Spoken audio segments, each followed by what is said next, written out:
Olá, amigo. Quem vos fala é Marconi, do Ministério Casa de Deus. Como vocês nos conhecem pelos nossos vídeos postados no YouTube e no Facebook, o nosso ministério é um ministério evangelístico voltado ao estudo, à oração e ao evangelismo. Hoje a nossa breve reflexão vai se dar no livro na carta do apóstolo João, 1 João, capítulo 5, verso 16. E também vamos fazer uma breve reflexão no livro de Hebreu, capítulo 6, verso 4, 5 e 6. Essas passagens elas são muito enigmáticas e muitas pessoas têm dúvida quando lê essas passagens. Mas fique comigo até o fim desse vídeo. Pelo poder de Deus e pela intercessão do Espírito Santo, nós estaremos revelando o que a palavra de Deus diz. Como você sabe, nosso ministério é um ministério voltado à oração e a oração é um mandamento. Oremos assim: ó Deus, Senhor Todo-Poderoso, estenda as tuas mãos para mim, Senhor.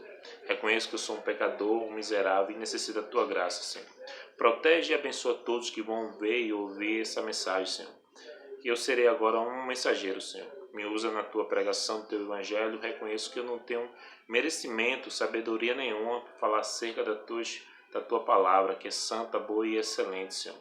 Protege e abençoa minha família, protege e abençoa aqueles que estão desempregados, enfermos, pessoas que estão atribuladas, pessoas que estão sendo tentadas, Senhor, o seu Deus Todo-Poderoso.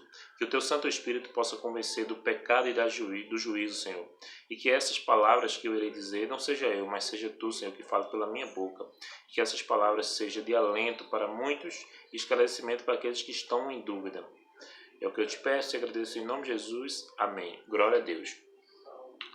A nossa reflexão vai se dar em 1 João, a primeira carta de João, capítulo 5, verso 16, diz assim: se alguém vir pecar o seu irmão, pecado que não é para a morte, orará, e Deus lhe dará a vida. Aqueles que não pecarem para a morte, há pecados para a morte, e por esse digo que não orem. E outra passagem também no livro de Hebreus, capítulo 6, que diz assim: porque é impossível que os que uma vez já foram iluminados, provarem do dom celestial e se tornarem participantes do Espírito Santo, e provar a boa palavra de Deus e os poderes do século futuro, e recaírem, seja outra vez renovado para o arrependimento, pois assim quanto eles de novo crucificarão o Filho de Deus e expõem ao vitupério. Se a gente lê essas passagens de uma forma isolada, o que é que irá acontecer? A muitos irá acontecer uma dúvida imensa na sua mente. Uma passagem de João diz que há pecados para a morte. E na outra passagem de Paulo diz que essas pessoas que caíram jamais serão renovadas. Usa a palavra impossível. Mas pessoas sinceras ficarão com dúvidas. E os céticos, pessoas que são contra o evangelho, que tentam humilhar a palavra de Deus e ridicularizar, vai dizer que a Bíblia está em contradição. Mas essas pessoas não vão conseguir, porque a Bíblia é um livro que tem unidade. Se você fizer um hermenêutica e uma exegese correta, e pelo poder de Deus você terá as interpretações corretas. Então, a interpretação, primeiro ponto, tanto em João quanto em Hebreu, fala de pessoas cristãs. Não está falando de ninguém, está falando de crente. Ele diz que há crentes que, se você vê seu irmão pecar, que não seja um pecado para a morte, ore pelo perdão que Deus perdoará. Mas se essa pessoa esteja cometendo um pecado para a morte, não ore. E em Hebreu diz que uma vez quando a pessoa cair, e ela jamais será renovada na fé. Aí as pessoas podem dizer, não, então a Bíblia entra em contradição. Então isso não pode ser de Deus, porque a Bíblia está entrando em contradição.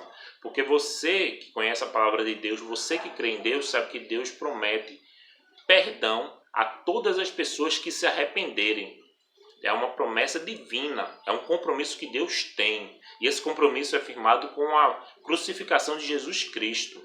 Deus promete salvação a todos que se arrependerem. Então, o que é que pode fazer uma pessoa, um crente, não ser salvo? Uma coisa bem simples, meu amigo. Falta de arrependimento. Porque há pessoas no meio do cristianismo que está na fé por conveniência, por uma questão familiar. Eles não se arrependem dos seus pecados. E à medida que não vão se arrependendo, vão pecando mais, vão pecando mais, vão pecando mais e vão vendo. E na questão do livro de Hebreu, pessoas que eram cristãs, que confessavam a fé cristã em Jesus Cristo, que cria Ele como Senhor e Salvador da sua vida, se desvia do Evangelho e agora, de vez, glorificar Deus a Jesus Cristo é contra a Jesus. Veja o paralelo. Essa pessoa é contra Jesus e se torna um inimigo de Jesus Cristo. Confesso. E nessa situação acontecia muito na época de Paulo e de João. Pessoas que aceitavam Jesus, judeus que aceitavam Jesus, depois voltavam para o judaísmo. E para voltar para o judaísmo, eles tinham que confessar que Jesus Cristo não era Senhor, que o sangue de Jesus Cristo não salvava, e essas pessoas se tornavam inimigos de Jesus, confesso. Então, Paulo está dizendo a essas pessoas que estão agora negando a Jesus Cristo, que não se arrependem dos seus pecados, dizendo que eles jamais serão renovados na fé. É impossível. E a mesma coisa João está falando aos irmãos que não se arrependem dos seus pecados, mesmo estando dentro da igreja, mesmo sendo crente, mesmo tendo cargos eclesiásticos. João está dizendo que não ore por essas pessoas, porque Deus não irá perdoar essas pessoas, porque elas não se arrependem dos seus pecados. Então, meu irmão, você que saiu da igreja pela questão de pecado, e você não suportou, se desviou, mas crê que Jesus Cristo é misericordioso, não se desespere, porque quando você se arrepende, quando o Espírito Santo convence você do pecado e juízo e renova você, a graça de Deus irá alcançar e você voltará ao Evangelho. Então, não fique desesperado porque uma vez que você saiu, porque tem pessoas que leem e saem do Evangelho, que já aconteceu comigo, e eu ficava desesperado, achando que eu não teria salvação. Mas não era isso que a palavra de Deus estava dizendo. A palavra de Deus está dizendo que pessoas que não se arrependem se tornam inimigo do Evangelho. Porque eu já conheço pessoas que saíram do Evangelho e não são inimigos. Reconhecem que pecaram, que caíram e querem voltar. E conheço pessoas que saíram do Evangelho, agora são inimigos do Evangelho, inimigos de Cristo e trabalham militando na causa contrária da salvação. Então, para essas pessoas, não tem salvação. A mesma coisa de Paulo, da mesma coisa João diz. Para essas pessoas que não se arrependem do seu pecado, não ore para perdão delas. Então, pessoas cristãs que não se arrependem do seu pecado, porque essa passagem se aborda só os cristãos, tanto Paulo como João chega a um consenso que não ora, que não chegará, que não terá nenhuma resposta de Deus. Aí eu pergunto agora a você, uma pessoa que era crente, saiu, faz parte de outra religião, tem uma vida secular, e ela, naquele momento, ela está sendo manipulada por força espiritual para ser inimiga de Deus e contra o Evangelho. Essa pessoa, o Espírito Santo convence ela do pecado e de juízo, essa pessoa se arrepende, reconhece Jesus como Salvador e abandona aquela religião. Você acha que Deus vai dizer, olha, então agora, já que você quer voltar, agora eu que não quero mais você, e não abrirei a mansão celestial para você entrar. Pelo contrário, Jesus, Deus, irá fazer uma festa para essa pessoa que está se arrependendo, está reconhecendo o seu erro e está voltando para Jesus. Então, não é a questão que ela saiu da igreja e está em outra religião. É a questão que essa pessoa saiu da igreja, está em outra religião ou não está em outra religião, mas ela não se arrepende. Pelo contrário, ela endurece o coração para não se arrepender. Então, essa pessoa não tem salvação quando ela não se arrepende. A mesma coisa João diz, se essa pessoa pecar para a morte, não ore por ela, para que Deus perdoe, porque o pecado da morte é a falta de arrependimento, meu amigo. Você pode fazer o que você imaginar na sua cabeça. Há perdão para todo tipo de pecado, desde que a pessoa se arrependa. Há mesmo caso dos fariseus. Quando Jesus estava expulsando demônios, o fariseu acusava que Jesus expulsava demônios pelo poder de Beelzebul. E Jesus dizia que toda blasfêmia dita contra o Filho de Deus será perdoado, toda blasfêmia dita contra Deus será perdoado, mas qualquer blasfêmia dita contra o Espírito Santo não terá perdão nessa nem no povinho. Agora eu pergunto a você, uma pessoa na sua ignorância ou não na sua ignorância, blasfemou contra o Espírito. E ela se arrepende, mas se arrepende mesmo. Você acredita que Deus não aceitará o perdão dessa pessoa? Não dará perdão a Deus? Se é uma das coisas que Deus tem mais prazer é perdoar o ser humano do seu pecado.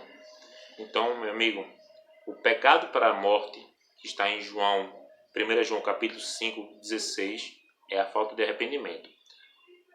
O que faz as pessoas não ser renovadas, nem em Hebreus 6, capítulo 4, Hebreu, capítulo 6, verso 4 e 5, também é a falta de arrependimento. Então, quando uma pessoa não se arrepende, ela jamais será salva. Porque o primeiro critério da salvação é o arrependimento. Eu espero que eu tenha sido bem claro. É um vídeo curto, mas que você entenda pelo poder de Deus. Se você saiu da igreja e está afastado, mas reconhece o seu erro e crê em Deus, se você se arrepender, será salvo. Mas para as pessoas que não se arrependem, para as pessoas que não reconhecem o seu erro e são inimigas de Deus, que militam num exército contrário à salvação, para essas pessoas não tem salvação, porque elas não se arrependem. Não é porque Deus é tirano, porque Deus tem prazer no mal, não. Porque a pessoa não se arrepende, então infelizmente não se pode ser salva. Tanto em João como em Hebreus, todas falam em falta de arrependimento. Para que você entenda e faça a interpretação correta. Quando você lê essas passagens, não ficar pensando em coisas mirabolantes, coisas que para você não tem jeito. Tem jeito para todo ser humano que está vivo, que queira se arrepender. Aquele que não queira se arrepender do seu pecado, infelizmente não há jeito, porque o critério da salvação é o arrependimento e a fé. Oremos assim: ó Deus santo, justo, perfeito e fiel, que o teu Santo Espírito possa estar me usando, Senhor, para levar essa mensagem. Que as pessoas possam ouvir essa mensagem, conhecer, entender e também pregar. Porque essa é a tua vontade, Senhor, que nós ensinamos essa palavra, a tua palavra santa. É o que eu te peço e te agradeço em nome de Senhor Jesus. Amém.